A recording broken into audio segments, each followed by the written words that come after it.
He left me with nothing. No money, no home, and not even a second glance.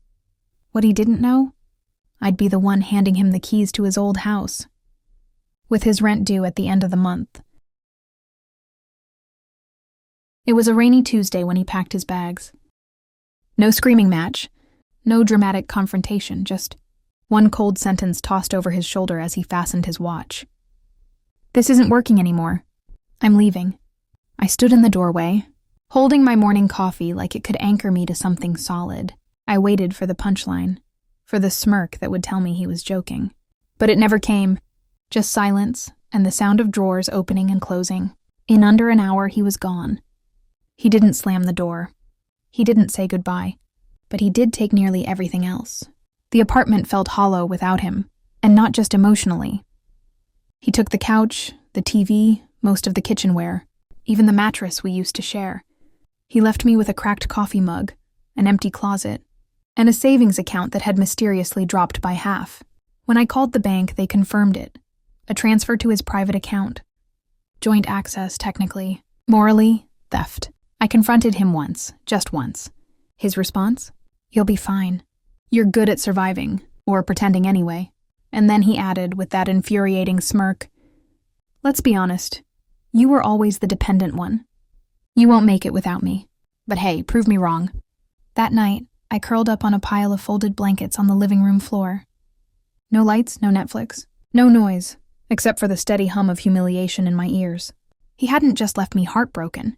He left me humiliated, stripped of security, self-worth, and dignity. And worst of all, he thought he'd won. That I'd crumble.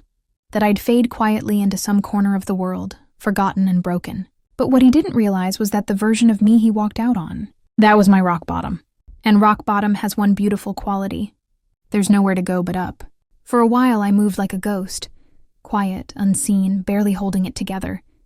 But something shifted one morning when I looked in the mirror, my face pale and tired, wearing the same hoodie I'd slept in for 3 nights.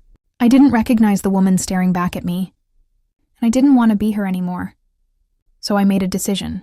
Not loud, not dramatic. Just a quiet promise to myself. This isn't where my story ends.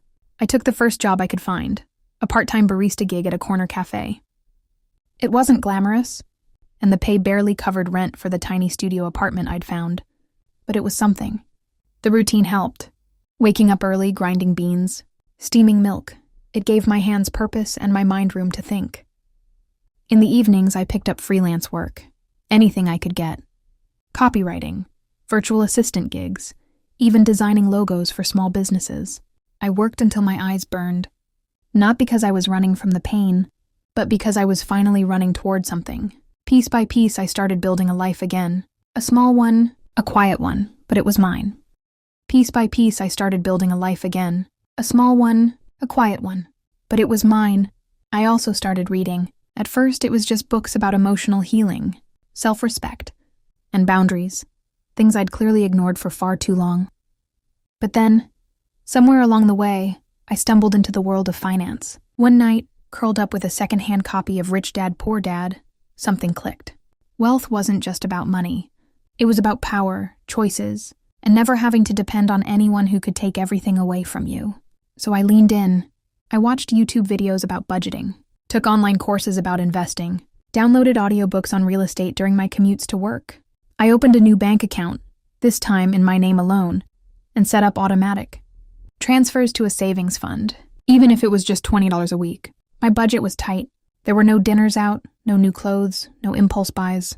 But every time I skipped something I used to cling to for comfort, I reminded myself, this is temporary.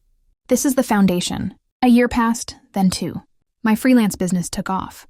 I started getting referrals, repeat clients, steady income. I left the cafe and transitioned into full-time remote work. I had structure, goals, and for the first time in my adult life, a growing emergency fund. But I didn't stop there. I used a portion of my savings to attend a weekend real estate seminar in the city. It was intimidating, mostly men in suits throwing around terms like ROI and cash flow, but I sat in the front row, notebook open, soaking in every word. I asked questions. I stayed late.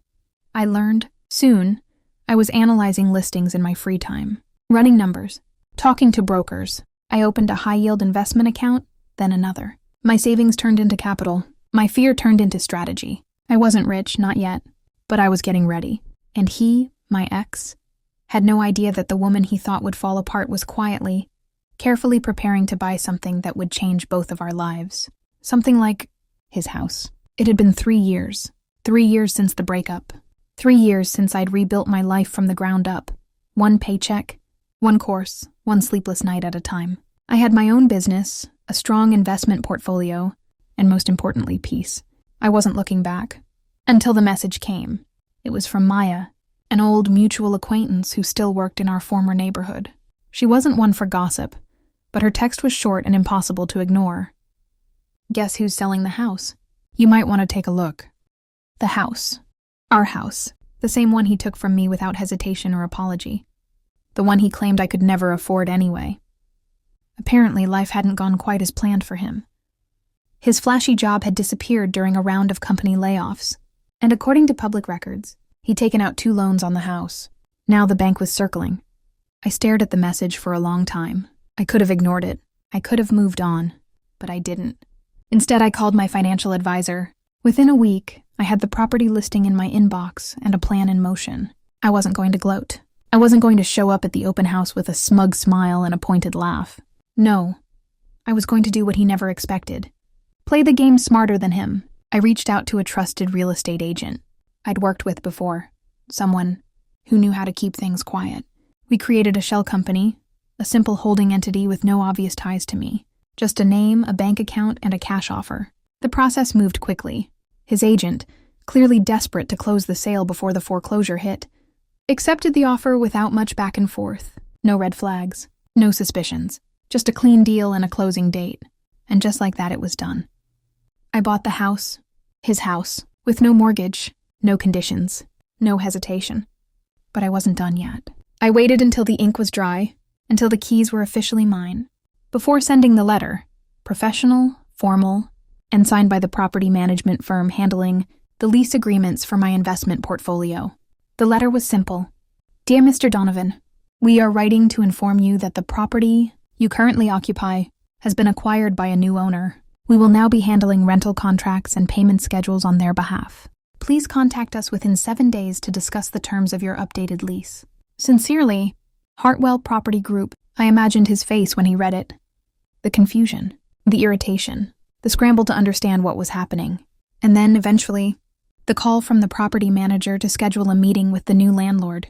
He had no idea, not yet, but soon, he'd walk into a conference room, expecting to meet some faceless investor.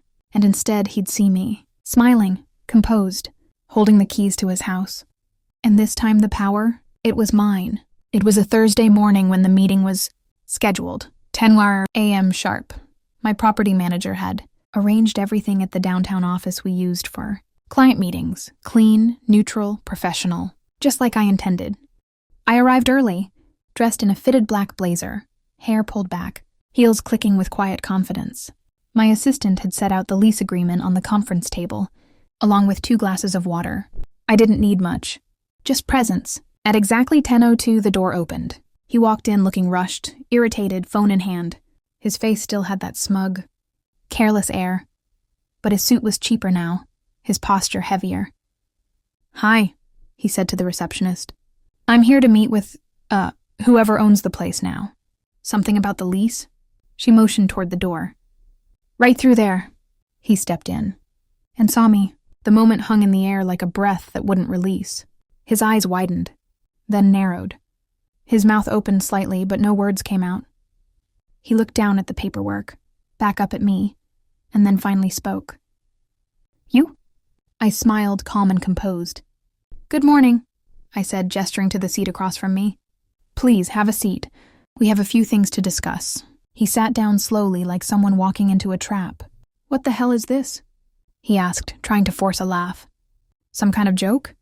No joke, I replied, folding my hands neatly on the table. Hartwell Property Group is one of my holdings, and as of last month, this property is under my name. As of today, you're renting from me. Silence. He looked around, almost expecting someone to jump out and say gotcha, but no one did. You bought my house? Our house, I corrected. The one you told me I could never afford. His face flushed. A mix of confusion, embarrassment, and bruised ego danced across his expression. "This is crazy. Why would you—" I leaned forward just slightly. Not smug, not cruel, just sure. Because I could. Because you once left me with nothing and expected me to stay broken. And because I've worked hard, harder than you'll ever know, to build a life on my own terms. He tried to regroup, sitting back with a weak smirk. "Well, guess congratulations are in order. Landlord, huh?" I nodded. "Yes. And as your landlord, I'm here to go over the lease. Market rate, of course. You'll find the terms fair but strict." He opened the folder, eyes scanning the numbers. I could see the hit to his pride, the weight of realizing that the person he left behind now controlled the roof over his head. "You're enjoying this," he muttered. I stood, smoothing my jacket. "No, I'm simply doing business." He looked up at me, searching for some hint of the woman he used to know, the one who once cried on a floor he walked away from, but she wasn't there anymore. Only I was calm, professional, unshaken. "This is how you win?" he asked quietly. I smiled. "No, this is how I heal." Then I walked out, leaving him in the very chair where he once imagined he'd always be in control. And now, he signed my lease. A week after the meeting, the lease was signed. No fireworks, no dramatic blow-up, just a ballpoint pen scratching its way across a document he never imagined he'd be handed by me. He came to the office again, this time alone, quieter, no arrogance in his stride. He avoided eye contact at first, flipping through the pages of the lease like he might find a loophole, but he wouldn't. Every clause was airtight: late fees, no subletting, routine inspections, market price, no discounts. And in the smallest, most intentional font, tenant agrees to uphold the dignity and condition of the property at all times. I watched him pause on that line. Finally, he looked up. "Why are you doing this?" I met his eyes calmly. "Because I want closure. And control. The two things I never had when you walked out on me." He sighed, leaning back in the chair. "I didn't know you had this in you." "You didn't care to look," I replied softly. "You assumed I was weak because I loved you. You thought leaving me broke would break me. But all it did was wake me up." The silence that followed wasn't angry. It was heavy, with all the words left unsaid over the years. He cleared his throat. "I shouldn't have left the way I did. I shouldn't have taken what I took." I nodded once, not to accept the apology, but to acknowledge that he'd finally said it. "I don't need your sorry," I said. "I needed it back then. But now, I'm fine. I made peace a long time ago." He sat with that for a moment, eyes scanning the lease again like it held pieces of our old life. "This must feel good for you," he said. I didn't answer right away. I stood up, collected the signed documents, and placed them neatly into a folder. "It's not about feeling good," I said. "It's about knowing I never needed you to begin with." And that was the truth. I had become everything he said I couldn't be, on my own terms. I didn't need revenge. I didn't need validation. I had built something real, brick by brick, from the rubble he left behind. As I walked him to the door, he turned back one last time. "You know, I don't even recognize you anymore." "Good," I said. "She doesn't live here anymore." He left without another word. That night, I poured a glass of wine in my kitchen. In my apartment, paid for with my hard-earned money, I sat by the window and listened to the quiet hum of the city. Peaceful, unbothered. Then my phone buzzed. A message. Him. "Would you ever want to grab a coffee? Just to talk." I stared at the screen. My thumb hovered over the keyboard. But I didn't type anything. Not yet. Maybe I'd respond. Maybe I wouldn't. Because the beautiful thing about control is that now, the choice is mine.